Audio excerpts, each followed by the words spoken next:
ഒരു വലിയ പൂജ നടത്താമെന്ന് പറഞ്ഞ് നാഗവേണിയെ ഒരു ഹോട്ടൽ മുറിയിലേക്ക് വിളിച്ചു വരുത്തി. അവിടെ വെച്ച് നാഗവേണിക്ക് സൈനൈഡ് നൽകി കൊലപ്പെടുത്തിയ ശേഷം ആഭരണങ്ങളുമായി മല്ലിക സ്ഥലം വിട്ടു.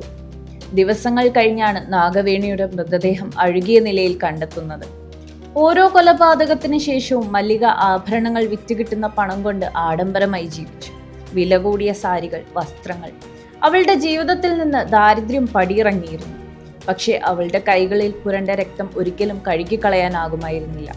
പോലീസ് അന്വേഷണം ഊർജിതമാക്കി. കൊലപാതകങ്ങൾ നടന്ന സ്ഥലങ്ങളിലെ ഫോൺ കോളുകൾ അവർ നിരീക്ഷിച്ചു. സ്വർണം വിറ്റ കടകളിലെ CCTV ദൃശ്യങ്ങൾ പരിശോധിച്ചു. അപ്പോഴാണ് ഒരു കാര്യം ശ്രദ്ധയിൽപ്പെട്ടത്. എല്ലാ സ്ഥലങ്ങളിലും മധ്യവയസ്കയായ ശാന്ത സ്വഭാവമുള്ള ഒരു സ്ത്രീയുടെ സാന്നിധ്യമുണ്ട്. അദൃശ്യമായ ആ നിഴലിന് പതുക്കെ ഒരു രൂപം ലഭിച്ചു തുടങ്ങി. KD കെമ്പമ്മ എന്ന മല്ലികയെ തേടി പോലീസിന്റെ വല മുറുകുകയായിരുന്നു. പക്ഷേ മല്ലിക അപ്പോഴും തന്റെ അടുത്ത ഇരയെ കണ്ടെത്താനുള്ള തന്ത്രങ്ങൾ മെനയുകയായിരുന്നു. അവളുടെ ബാഗിൽ അവസാനത്തെ തീർത്ഥത്തിനായുള്ള സൈനൈഡ് ബാക്കിയുണ്ടായിരുന്നു.